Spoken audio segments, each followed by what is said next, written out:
السلام عليكم ورحمة الله وبركاته. إن الحمد لله نحمده ونستعينه ونستغفره ونعوذ بالله من شرور أنفسنا ومن سيئات أعمالنا. من يهده الله فلا مضل له ومن يضلله فلا هادي له. وأشهد أن لا إله إلا الله وحده لا شريك له وأشهد أن محمدا عبده ورسوله أما بعد. அளவிலா அருளாளனும் நிகரிலா பேரன்புடையவனுமாகிய எல்லாம் வல்ல அல்லாஹுவின் திருப்பெயரால் ஆரம்பம் செய்கின்றேன். அன்பிற்குரிய சகோதரர்களே, தாய்மார்களே, சகோதரிகளே, அல்லாஹ்வுடைய மாபெரும் கிருபையினால் நாம் இரவு தொழுகைக்கு பிறகான இந்த அமர்விலே மறுமை பயணம் என்ற தலைப்பில் நாளை மஹ்ஷர் மைதானத்தில் நடைபெறக்கூடிய நிகழ்வுகளை பற்றி நாம் பார்த்து வருகின்றோம்.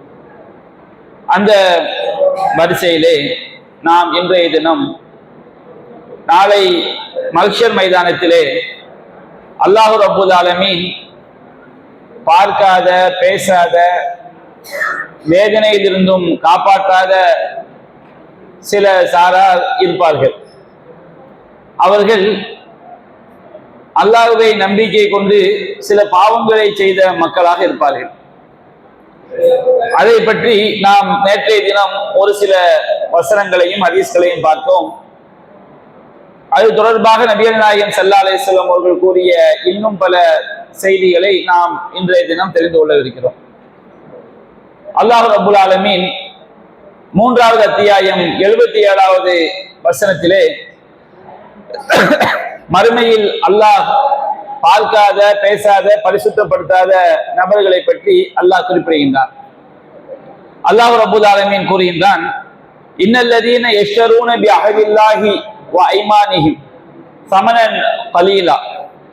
எவர்கள் அல்லாஹ்விடம் செய்த உடன்படிக்கையையும் தங்களுடைய சத்தியங்களையும் அல்பமான விலைக்கு விட்டு விடுகிறார்களோ, உலாயிக லா ஹலாக லஹும் ஃபில் ஆখিরা, அவர்களுக்கு மறுமையில் எந்த விதமான பாக்கியமும் கிடையாது.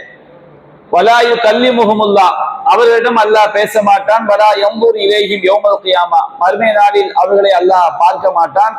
வலா யுஸக்கீஹிம், அவர்களை பரிசுத்தப்படுத்த மாட்டான். வலஹும் அஸாபுன் அலீம், அவர்களுக்கு துன்புறுத்தக்கூடிய வேதனையும் இருக்கிறது என்று அல்லாஹ் ரப்பல் ஆலமீன் கூறுகின்றான்.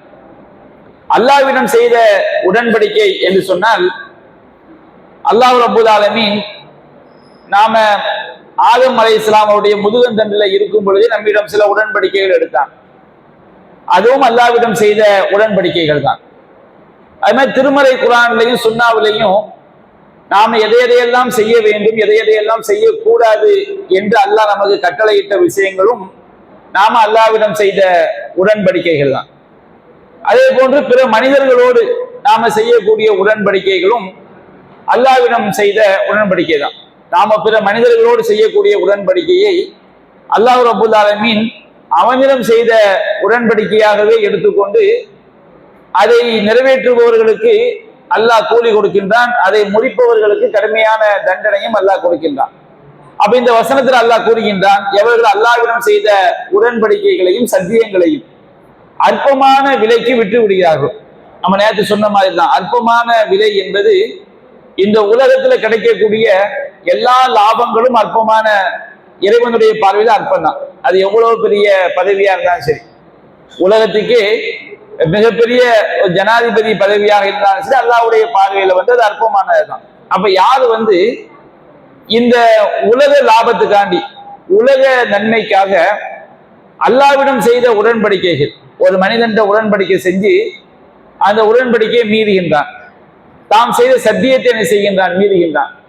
இப்படி யாரெல்லாம் செய்கிறார்களோ அவர்களுக்கு மறுமையில் எந்த விதமான பாக்கியமும் அவர்களுக்கு கிடையாது. அவர்களிடம் அல்லாஹ் பேச மாட்டான், அவர்களை அல்லாஹ் பார்க்க மாட்டான், அவர்களை பரிசுத்தப்படுத்த மாட்டான், அவர்களுக்கு துன்புறுத்தக்கூடிய வேதனை இருக்கிறது என்று அல்லாஹ் கூறுகின்றான். இந்த வசனத்துடைய விளக்கத்தை நபி மொழிகளும் நமக்கு எடுத்துரைக்குது. சஹீஹுல் புகாரில் 2369வது நபி மொழியாக பதிவு செய்யப்பட்டிருக்கிறது.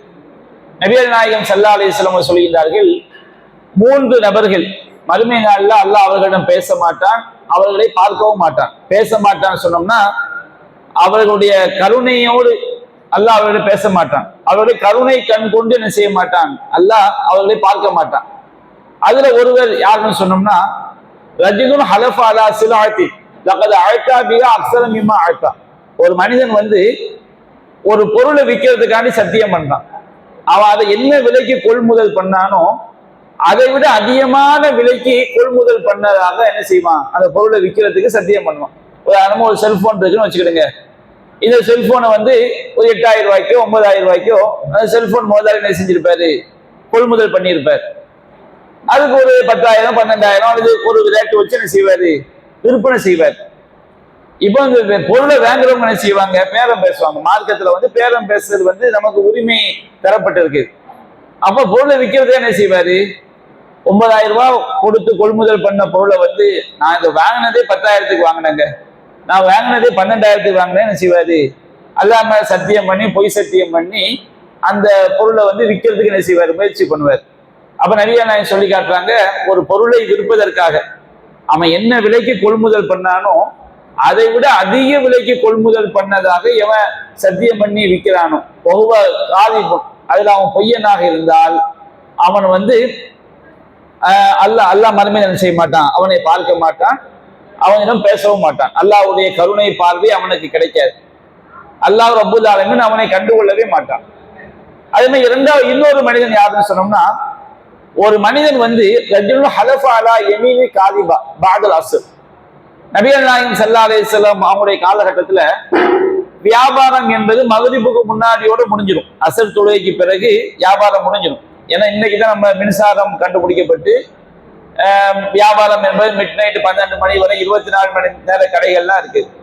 நபிகள் நாயகம் ஸல்லல்லாஹு அலைஹி வஸல்லம் அன்றைய காலகட்டங்கள்ல மின்சாரங்கள்லாம் கண்டுபிடிக்கிறதுக்கு முன்னாடி வியாபாரங்கிறது பெரும்பாலும் அசரோடு என்ன செஞ்சிடும், முடிவுக்கு வந்துடும். மக்ரிபுக்கு முன்னாடி வியாபாரம் முடிஞ்சிடும். அப்ப இருக்கிற சரக்கு அழிக்கணுங்கிறதுக்கு என்ன பண்ணுவாங்கன்னு சொன்னோம்னா, வேகமா எல்லாத்தையும் வித்துட்டு போகணுங்கிறதுக்காண்டி அந்த மக்ரிப் நேரம் அசர் தொழுகை முடிஞ்ச பிறகு மக்ரிப் நேரம் நெருங்க பொய் சத்தியம் பண்ணி என்ன செய்வாங்க, விற்க ஆரம்பிச்சிருவாங்க. அப்போ எந்த ஒரு வியாபாரத்திலையும் பொய் சத்தியம் பண்ணக்கூடாது. ஆனா இந்த ஹதீஸ்ல அசருக்கு பிறகு எவன் ஒரு பொருளை விற்பதற்கு பொய் சத்தியம் பண்றானோ, அப்ப அசருக்கு பிறகுனா ஒவ்வொருக்கு பிறகு பண்ணலாமான்னு கேட்கக்கூடாது, எந்த நேரத்திலையும் பண்ணக்கூடாது. நபிகள் நாயகம் காலத்துல அந்த மாதிரி தன்மை எப்போ இருந்துச்சு, அந்த வியாபாரம் முடியக்கூடிய நேரத்துல சரக்கு அழிக்கிறதுக்காண்டி பொய் சத்தியம் பண்ணி என்ன செய்வாங்க, வித்துட்டு போயிடுவாங்க. அப்ப நபிகள் நாயகம் சொல்றாங்க, ஒரு மனிதன் ஹலஃபா அலா யமீனின் காதிபத்தின் பஅதல் அஸ்ர், அசர் தொழுகைக்கு பிறகு அவன் என்ன செய்கின்றான், ஒரு பொய் சத்தியம் செய்கின்றான்.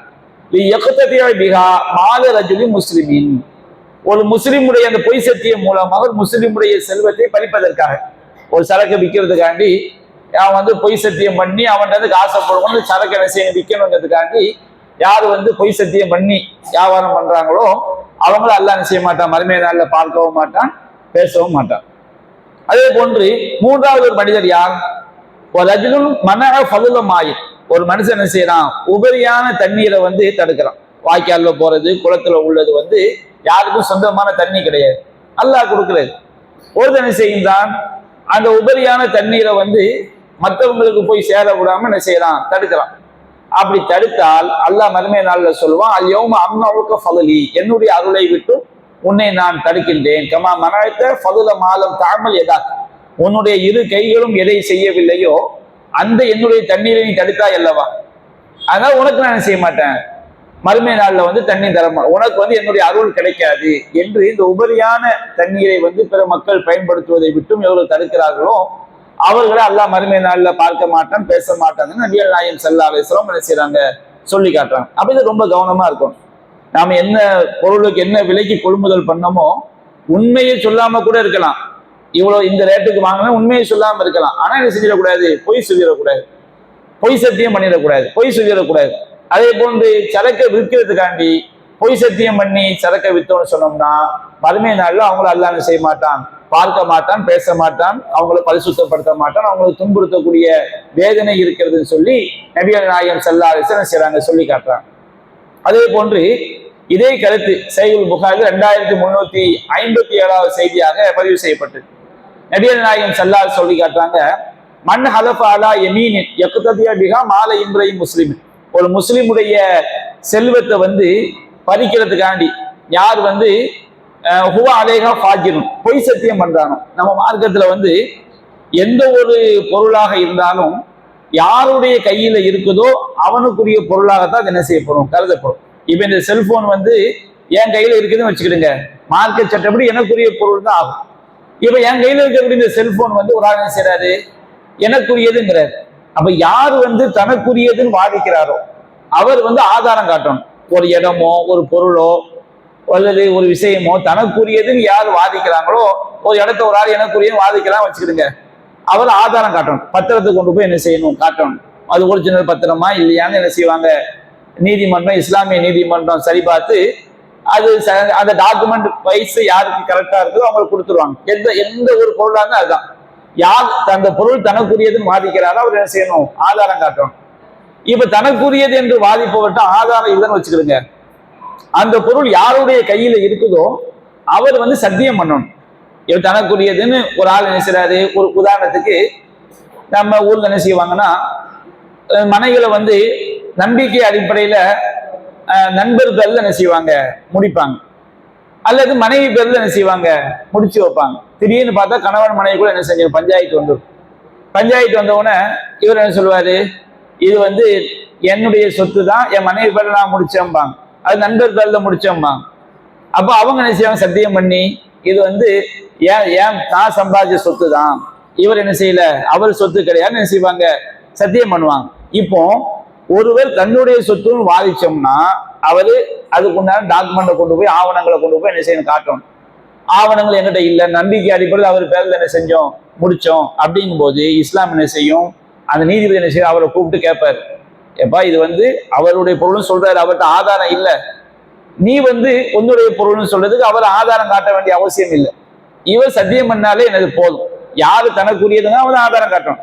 இப்போ ஒரு ஆள் என்ன பண்றாரு, அடுத்தவன் சொத்தை தனதாக்கி கொள்றதுக்காண்டி பொய் சத்தியம் பண்றான்னு வச்சுக்கிடுங்க. பொய் சத்தியம் பண்ணா சொன்னோம்னா நபிகள் நாயகம் சொல்றாங்க, லக்கியல்லாஹு வஹு அலைஹி கல்பான், அல்லாஹ் வந்து அவன் மீது கோபமாக இருக்கக்கூடிய நிலையில தான் அவன் அல்லாஹ்வை சந்திப்பான்.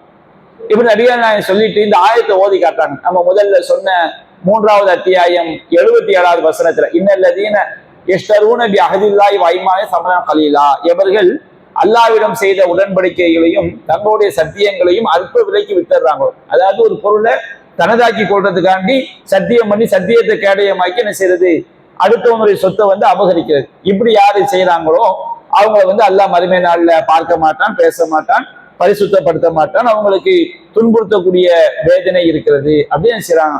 அப்ப நம்ம இந்த உலகத்துடைய லாபத்துக்காண்டி பொய் சத்தியம் பண்ணி அடுத்தவங்களுடைய சம்பாத்தியத்தை, அடுத்தவங்களுடைய சொத்துக்களை வந்து தனதாக்குதல் என்பது இந்த உலகத்துல வாழ்ந்துட்டு போயிடலாம். இந்த உலகத்துல நம்ம என்ன செஞ்சா வாழ்ந்துட்டு எத்தனை வருஷம் வாழ்ந்துட முடியும், அதிகபட்சம் மனிதனுடைய வாழ்க்கை வந்து 60 to 70 தான்.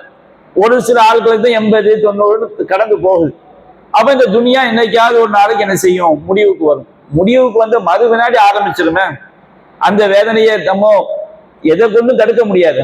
இந்த மோசடி என்பது அவ்வளவு பயங்கரமான ஒரு விஷயம். அப்ப இந்த மோசடிகள் வந்து அந்த மாதிரி பெருகக்கூடிய காலகட்டத்துல வந்து ரொம்ப கவனமா இருக்கும். இன்றைய காலகட்டத்துல வந்து கடன் கொடுத்தவங்க தான் தவிக்க வேண்டிய சூழலை பார்க்கணும். நிறைய கடைகள்ல வந்து போர்டே மாட்டி வச்சிருக்கிறாங்க, காண மயிலாட கடன் வந்து மேலாட வாங்கியவன் கொண்டாட நான் இங்கு திண்டாட தயவு செய்து என்ன செய்யாதீங்க, கடன் கேட்காதீர்கள். கடன் கேட்கிற வரைக்கும் அவன் வந்து கடன் கொடுக்க வந்து ரொம்ப கெஞ்சுவாங்க. கடன் கொடுத்த பிறகு திருப்பி கேட்டோம் வச்சுக்கிடுங்க, அவங்க பேசுற பேச்சு, அவங்களுடைய சிலர் வந்து நடந்து கொள்ளக்கூடிய முறைகளை பார்க்கும்போது இப்படியுமா மனிதர்கள் இருப்பார்கள் என்று நினைக்கக்கூடிய அளவுக்கு பலருடைய நடவடிக்கைகள் இருக்கிறத பார்க்கணும். அப்ப இதெல்லாம் வந்து இந்த உலகத்துல என்ன செஞ்சிடலாம், ஒரு கடன் வாங்கிட்டு ஏதாவது பொய் சத்தியம் பண்ணி அடுத்தவங்க பொருளை வாங்கிட்டு வியாபாரங்கள்லாம் பாருங்க, ரொம்ப பயங்கரமான ஒரு மோசடியெல்லாம் பொய் சத்தியம்லாம் பண்ணுவாங்க. நீங்க வந்து இந்த இடத்துல இடம் வாங்கினா போதும், இத்தனை வருஷத்துல அப்படி ஆயிரும் இப்படி ஆயிரும், 1 லட்சம் ரூபாய் போட்டா போதும், மாசம் என்ன செய்வோம் 5000 தருவோம். எவனாவது ஒரு 1 லட்சம் ரூபாய் முதலீடு பண்ணி பிக்ஸட்டா லாபம் கொடுக்க முடியுமா, யாராவது செய்ய முடியுமா? வியாபாரம் பண்ணக்கூடிய யாராவது சொல்லட்டும், 1 லட்சம் ரூபாய் முதலீடு போனோம்னா மாசம் 3000 ரூபாய் தருவேன், மாசம் 5000 ரூபாய் தருவேன், எப்படியா கொடுக்க முடியும்? எப்படி கரெக்டா பிக்ஸட் பண்ணி எப்படி லாபம் கொடுக்க முடியும்? ஒரு மாசம் வியாபாரம் நடக்கும், 500 ரூபாய் கிடைக்கும், ஒரு மாசம் வியாபாரம் தூக்கி போகும், ஆனா இவங்க என்ன செஞ்சிடறாங்க, லாபம் நிறைய கிடைச்சோம்னா 3000 கொடுத்து அதிகமா லாபத்தை இவன் தனதாக்கிறது, லாபம் கம்மியா போகும்போது அதே 3000 கொடுத்து நஷ்டமாகிறது. அப்ப இதெல்லாம் என்ன, அடுத்தவங்களுடைய சொத்துக்களை என்ன செய்யுது, அநியாயமாக சாப்பிடுவது. இன்னைக்கு நம்ம ஊர்ல பார்க்கிறோம், இந்த மாதிரி கவர்ச்சியான விளம்பரங்களை நம்பி பல கோடிகளை இழந்த மக்களை தான் நம்ம என்ன செய்யணும், பார்க்கிறோம். அப்ப இது மக்களும் விழிப்புணர்வோடு என்ன செய்யணும், இருக்க வேண்டும். நமக்கு ஹலாலான வழியில நம்ம பொருளிட்டுனா போதும். ஒண்ணு நம்ம அதிகமா சம்பாத்தியத்தை எதிர்பார்த்து இருக்கிறதையும் 3 வேளை சாப்பாட்டுக்கு அடி வயிற்றுல கை வைக்கிற மாதிரி நிலைமை என்ன செய்யக்கூடாது, வந்துடக்கூடாது. ரொம்ப கவனமா என்ன செய்ய வேண்டும், இருக்க வேண்டும். அப்ப இதெல்லாம் இழப்புக்கு காரணம் பேராசை. அதாவது மாசம் 1 லட்சம் ரூபாய் கொடுத்துட்டு மாசம் 3000 சொல்லும் போது 4 மாசம் 5 மாசம் தரும்போது யாருக்கும் தெரியாம அந்த 3000 5000 வாங்கி வாங்கி வச்சுக்கிறது. 5ஆவது மாசம் மொத்தமா அடிச்சுட்டு வருவான் பாருங்க. அப்ப எனக்கு மார்க்கெட்ல இப்படி ஒரு சட்டம் இருக்கு எனக்கு தெரியாதுங்கிறது. ஏன் நீங்க அந்த முதலீடு பண்ணும்போது ஒரு மார்க்க அறிஞர்கிட்ட கேட்டுக்க கூடாது, இது ஹலாலா ஹராமா? அந்த கேள்விக்கே என்ன கிடையாது, இடம் கிடையாது. நிறைய பேரு தனிப்பட்ட முறையில எனக்கு பகையாளி ஆயிருக்கிறாங்க. அவங்களுக்கும் எனக்கும் தனிப்பட்ட பகை எதுவும், அதாவது என்னுடைய சொந்த விஷயத்துல இந்த ஜமாத்துடைய வாழ்க்கைன்னு வந்த பிறகு அவங்களுக்கும் நமக்கும் தனிப்பட்ட பகை எதுவுமே கிடையாது. ஆனா பகை, ஏன் பகை? இவர் ஜும்மாவில இந்த வியாபாரம் கூடாதுன்னு பேசிட்டாரு, அதுக்காண்டி எங்க பார்த்தாலும் ரொம்ப ஒரு பயங்கரமான பகையை காட்டுறது, ஒரு சலான் சொன்னா கூட பதில் சொல்லாம போறது. இதுல என்ன இருக்குது? ஒரு விஷயம் மார்க்கத்துல ஹராம். ஒரு சகோதரர் ஒரு 5-10 வருஷத்துக்கு முன்னாடி என்கிட்ட ஒரு விஷயமா கேட்கிறாரு. ஏதோ ஒரு வியாபாரம், காந்த படுக்கையும் ஒரு 5-10 வருஷத்துக்கு மேல இருக்கும். அப்போ நம்ம கிட்ட கேட்கிறாரு. அப்போ நம்ம ஒரு பதில் சொல்றோம், குர்ஆன் ஆயத்தை சொல்லி ஹதீஸ் சொல்லி பதில் சொல்றோம். இது சரியா இருந்தா ஏத்துட்டு போகணும். இல்லைங்க, நீங்க சொல்ற கருத்து எனக்கு உடன்பாடு இல்லை, எனக்கு இது சரியா இருக்கு, அது அவருடைய உரிமை. அவர் செய்யக்கூடிய செயலுக்கு யார்கிட்ட பதில் சொல்ல போறாரு? அல்லாஹ்ட்ட பதில் சொல்ல போறாரு. அப்ப நம்ம கிட்ட இந்த வியாபாரம் கூடுமா அப்படின்னு என்கிட்ட கேட்கிறாரு. அப்ப நான் அவரை வச்சு என்ன செய்யறேன்னு சொன்னோம்னா, இந்த ஆயத்துப்படி இந்த ஹதீஸ் படி இது சரியில்லாத வியாபாரங்கள், வியாபாரம் செய்யக்கூடாது அப்படின்னா, ஒரு கருத்து உடன்பாடு இல்லைன்னு வச்சுக்கிடுங்க. மூமின், நான் ஒரு மூமின், நீங்க ஒரு மூமின். உதாரணத்துக்கு யாரா இருந்து எந்த 2 பேரும் எடுத்துக்கிட்டாலும் மூமின் அப்படிங்கிற உறவு என்ன செய்யாது, அத்து போகாது. ஒருவருக்கு நான் சொல்லக்கூடிய மார்க்க விஷயம் பிடிக்கலன்னு சொன்னோம்னா, எனக்கு இந்த கருத்துல உடன்பாடு இல்லை, நான் என்ன செஞ்சுக்கிறேன், நீங்க சொல்றது எனக்கு ஆதாரப்படி சரியில்லை, நம்ம மூமின்ங்கிற பந்தத்துல இருப்போம், என்ன செய்வோம், நான் உங்க கருத்தை ஏத்துக்கலன்னு போனா அது அவருடைய உரிமை. அவருக்கு சரியா இருந்தா அல்லாஹ்ட்ட கூலி கிடைக்க போகுது, தப்பா இருந்தா அதுக்குள்ள விளைவு அவர் என்ன செய்ய போறாரு, அனுபவிக்க போறாரு. அப்ப அவர் ஃபத்வா கேட்கிறாரு. கேட்டவன என்ன சொல்றாரு, குர்ஆன் ஆயத்தை சொல்லி பதில் சொன்னவன அப்படி கண்ணமெல்லாம் சிவந்து கோபத்துடைய உச்சியில போய் லிமது ஹர்ரிமு மா ஹலல்லாஹு லக்கும் எங்க சண்டைக்கு வர்றாரு. அல்லாஹ் ஹலால் ஆக்குனதை நீங்க புல்லாக்கள் எப்படி ஹராமாக்க முடியும்? உனக்குள்ள சொத்து நான் எங்க போவேன் தலையிட்டேன், நீ 1 கோடியை போடு, எத்தனை லட்சம் லாபம் எடு, எத்தனை என்ன எனக்கு நீ 5 காசு தர போறியா? ஒரு விஷயத்தை மார்க்கெட் தீர்ப்பா என்ன செய்யறாங்க, கேட்கறாங்க. கேட்கும் போது அவங்க விரும்பாத பதில் வருதுன்னு வச்சுக்கிடுங்க, நம்மளை பகையாளி ஆக்குறது. இல்ல, பகையாளி ஆக்குறதுக்கு என்ன இருக்குது? குர்ஆன் ஆயத்தை சொன்னா தப்பா, ஹதீஸை சொன்னா தப்பா? ஒத்துக்கிறதுனா சரிப்பா, எனக்கு எனக்கு உடன்பாடு இல்லை, நான் இன்னொரு ஆள்கிட்ட போய் என்ன செஞ்சுக்கிறேன், கேட்டுக்கிறேன்னு சொல்லி போனா அது வேற.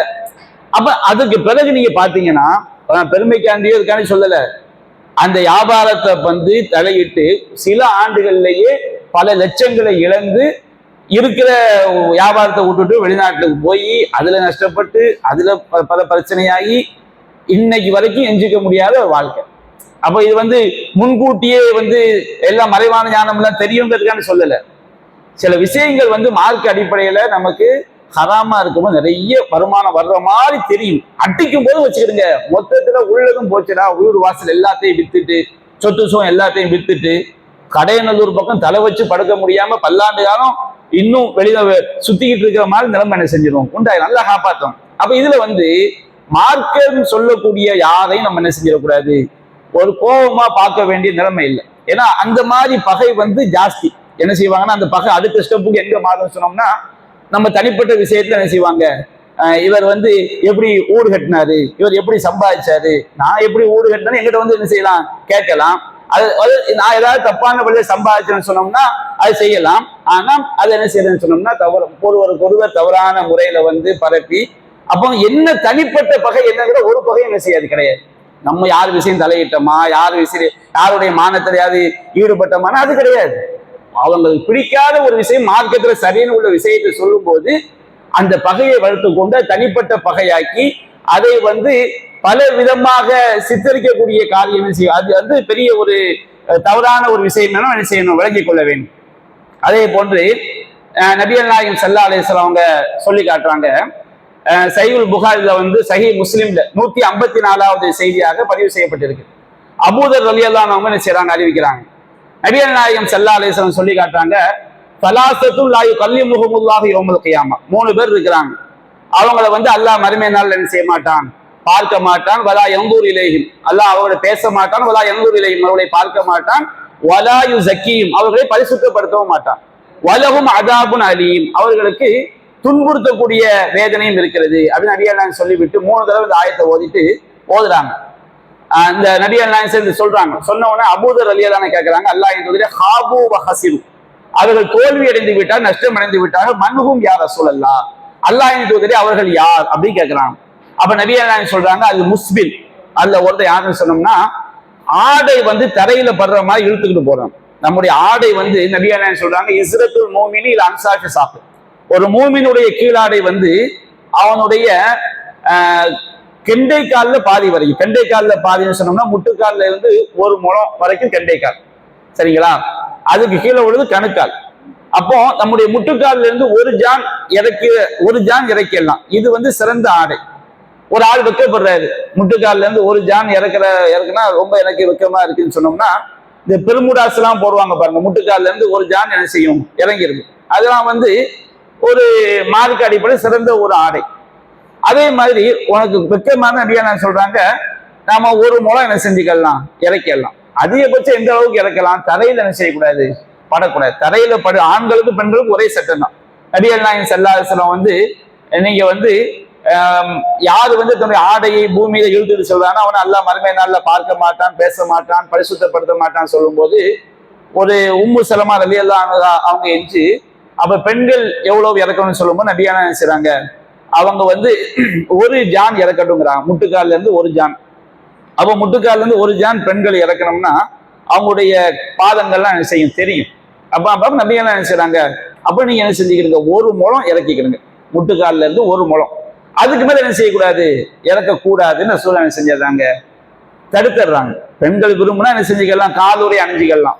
ஆனா இன்றைக்கு பாருங்க, தெருக்கூட்டுற மாதிரி என்ன செய்யறது, கோசாவை போட்டுட்டு போறது. பெண்களுக்கு கால் வெளியே தெரியுது, வெக்கமா இருக்குது, கூச்சமா இருக்குன்னா அவங்க என்ன செஞ்சுக்கலாம், காலுரை அணிஞ்சிக்கலாம், ஷூ போட்டுக்கலாம், கவர் பண்ற மாதிரி செருப்பு போட்டுக்கலாம். ஆனா கோசா என்ன செய்யக்கூடாது, ஆடை என்ன செய்யக்கூடாது, தரையில இழுக்கிற மாதிரி ஆடை அணிதல் என்பது மார்க்கம் என்ன செஞ்சிருக்கு, தடுத்திருக்கு. ஆண்களுக்கும் பெண்களுக்கும் ஒரே சட்டம். அப்ப நம்முடைய ஆடை தரையில படாத வரைக்கும் பிரச்சனை கிடையாது, மேல உயர்ந்த சிறந்தது. நபிகள் நாயகம் ஸல்லல்லாஹு அலைஹி வஸல்லம் சொல்லுவாங்க, மாஸ்ஃபல மினல் கஅபைன் ஃபஃபின்னார், கணுக்கால்களுக்கு கீழே இறங்கக்கூடிய ஆடைக்கு நரகம். அப்படின்னு என்ன அர்த்தம், அது தரையில படுறது. அப்ப அது முஸ்பில், ஆடை தரையில படுற மாதிரி யார் இழுத்துக்கிட்டு போறாங்களோ அவங்க 1. 2வது வல் மன்னான், செய்த தர்மத்தை சொல்லி காட்டக்கூடியவன். எந்த ஒரு காரணத்துக்காண்டி என்ன செய்யக்கூடாது, செய்த தர்மத்தை சொல்லி காட்டக்கூடாது. நம்ம நேரம் சொல்லி அல்லாஹ் சொல்றான், யா அய்யுஹல்லதீன ஆமனூ லா துப்திலூ ஸதகாத்திக்கும் பில் மன்னி வல் அதா, நீங்க சொல்லி காட்டியும் நோவினை செய்து உங்கள் தர்மங்கள் என்ன செஞ்சிடாதீங்க, பாழாக்கிறாதீங்க. ஒரு ஆளுக்கு நாம உதவி செஞ்சிருப்போம், உதவியை பெற்றவங்க என்னைக்குமே நம்ம கிட்ட கொஞ்சம் தயவாத்தான் என்ன செய்வாங்க, இருப்பாங்க. நீ யாரா இருந்தா மனிதனுடைய தபியத் என்ன, நாம ஒரு ஆளுக்கு உதவி செய்யணும் வச்சுக்கிடுங்க, நம்ம உதவியை அவங்க பெற்றுட்டாங்கன்னா நம்ம கிட்ட கொஞ்சம் கண்ணியமா தயவா என்ன செய்வாங்க, இருப்பாங்க. இதை பயன்படுத்தி அது முதல் நாள் வரைக்கும் அவர்கிட்ட ஒரு தண்ணி எடுத்துட்டு வாங்கன்னு சொல்ல மாட்டார். இவர் ஒரு ஹெல்ப் பண்ணோன்னா தண்ணி எடுத்து வாங்க, டீ எடுத்துட்டு வாங்கன்னு என்ன செய்வாரு.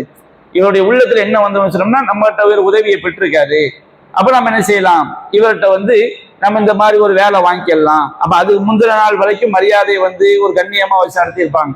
ஒரு உதவியை செஞ்சவங்கன்னா அந்த மரியாதை கண்ணியம் குறையுதுன்னு வச்சுக்கிடுங்க. இப்ப நாம செஞ்ச உதவி யாருக்காக உள்ள உதவி கிடையாது, அல்லாஹ்க்காக உள்ள உதவி கிடையாது. அல்லாஹ் குர்ஆன்ல மூமின் சொல்லும் போது, இன்னமா நுத்இமுக்கும் லிவஜ்ஹில்லாஹ், நாங்கள் மூமின்கள் என்ன செய்வாங்கன்னா, நாங்கள் அல்லாஹ்வுடைய முகத்துக்காகவே உணவளிக்கின்றோம். லா நுரீது மின்கும் ஜஸாஅன் வலா ஷுக்கூரா, உங்களிடமிருந்து எந்த விதமான கூலியையோ நன்றி பாராட்டுதல் நாங்கள் எதிர்பார்க்கவில்லை. அப்போ இது நம்முடைய தர்மங்கள் எந்த அளவுக்கு ரகசியமாகுதோ அந்த அளவுக்கு நமக்கு அல்லாஹ் கிட்ட என்ன செய்யும், கூலி கிடைக்கும். நபிகள் நாயகம் ஸல்லல்லாஹு அலைஹி வஸல்லம் அவங்க அரிசின் கீழ் நிலவரக்கூடிய 7 சாரால ஒரு சாரா யாரை சொல்லி காட்டுறாங்க? ஒரு மனிதன் என்ன செய்யறாரு, தன்னுடைய வலக்கரத்தால் கொடுப்பது இடக்கரத்துக்கு தெரியாத அளவுக்கு, அது இலக்கியமா சொல்றாங்க, யாருக்குமே தெரியாத அளவுக்கு யார் வந்து ரகசியமா தர்மம் செய்யறாங்களோ அவங்களுக்கு என்ன செய்யப்படும், மறுமை நாள்ல அரிசியங்கள் என்ன செய்யப்படும், நிழல் கொடுக்கப்படும் சொல்லி மார்க்கம் சொல்லி காட்டுது. அப்ப செய்த தர்மத்தை சொல்லி காட்டக்கூடியவங்களை வந்து அல்லாஹ் ரப்பல் ஆலமீன் மறுமையில் பார்க்க மாட்டான், பேச மாட்டான், பரிசுத்தப்படுத்த மாட்டான். அடுத்ததான் நபியான் சொல்லி காட்டுறாங்க, வல் முனஃபிகு சிலஅத்தஹு பில் ஹல்ஃபில் காதிப், பொய் சத்தியம் பண்ணி தங்களுடைய வியாபார சரக்கை அழிக்கிறவங்க, விற்கிறவங்க, இவங்கள அல்லாஹ் செய்ய மாட்டான், மறுமை நாள்ல பார்க்க மாட்டான், பேச மாட்டான், பரிசுத்தப்படுத்த மாட்டான்.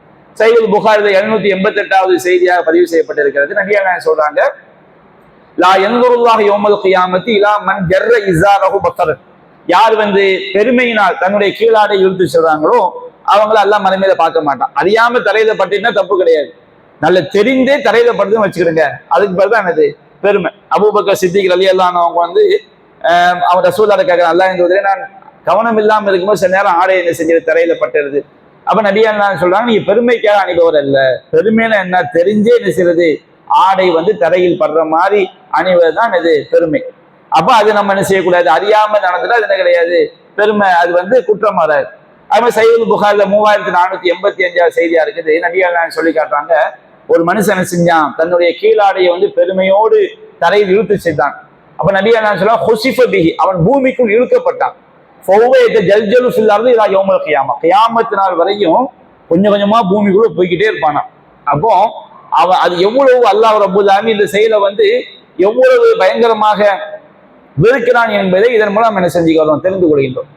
அதே மாதிரி நபியான் சொல்லி காட்டாங்க, சஹீஹ் முஸ்லிம்ல 172வது செய்தியா பதிவு செய்யப்பட்டது.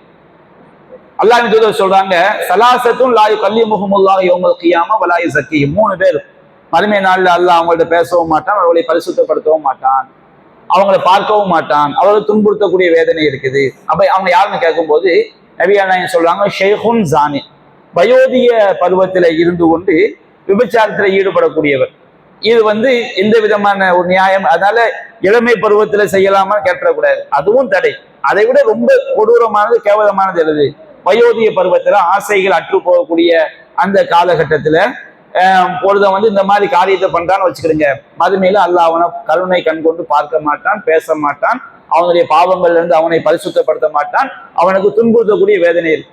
2வது மலிக்குன் கத்தாப், பெரும் பொய்யனான அரசன். அப்ப மற்றவங்க பொய் சொல்லாமன்னு கேட்டா மற்றவங்க பொய் சொல்லக்கூடாது, ஆனா அதுக்காக ஒரு நியாயம் இருக்கு. ஒரு சாதாரண அப்புறாணி ஏதாவது சிக்கல்ல மாட்டிக்கிட்டான், ஒரு பொய்யை சொல்றான்னு வச்சுக்கிடுங்க, அவனுக்குரிய நிர்பந்தம் என்பது இருக்குது. ஒருத்தன் பெரிய ராஜாவா இருக்கிறான், பெரிய மன்னரா இருக்கிறான், அவன் அவன் அவன் வந்து உண்மை சொன்னாலும் பொய் சொன்னாலும் யாரும் அவனை எதுவும் பண்ண முடியாது. அந்த மாதிரி ஒரு பதவியில இருந்துகிட்டு ஒருத்தன் பெரும் பொய் சொல்றான்னு வச்சுக்கிடுங்க, அவன் என்ன செய்ய முடியாது, அவன் மூமினா இருந்தா கூட மறுமையில அல்லாஹ் அவனை பார்க்க மாட்டான், பேச மாட்டான், பரிசுத்தப்படுத்த மாட்டான். இது காஃபிர்களுக்கே கிடையாது, எல்லாம் யாருக்கு தான், ஈமான் உள்ளவங்களுக்கு தான். ஒருத்தன் பெரிய அரசரா இருந்துட்டு என்ன செய்யறான், பொய் சொல்றான். ஆயிரம் முஸ்தக்பிர், பெருமை அடிக்கக்கூடிய ஏழை. ஒருத்தன் வந்து யாருமே பெருமை அடிக்க கூடாது. மன்கான ஃபி கல்பிஹி மிஸ்காலு தர்ரத்தின் மின் கிப்ர் லா யதுகுல் ஜன்னா, யாருடைய உள்ளத்துல கடுகளவு பெருமை இருக்குதோ அவன் சொர்க்கத்துக்கு நுழைய மாட்டான். அப்ப பெருமை என்பது யாரும் அடிக்கக்கூடாது. ஆனா ஒருத்தன் பதவி இருக்குது, செல்வம் பணம் இருக்குது, செல்வாக்கு இருக்குது, அவன் பெருமையா பேசலாம் வச்சுக்கிடுங்க, அதுக்கு ஒரு லாஜிக் இருக்குது. என்ன, அவன்கிட்ட வந்து அவனுடைய பணம் வந்து அவனை என்ன செய்யுது, பெருமையா பேச வைக்குது, அவனுடைய அதிகாரம் அவனை பெருமையா பேச வைக்குது.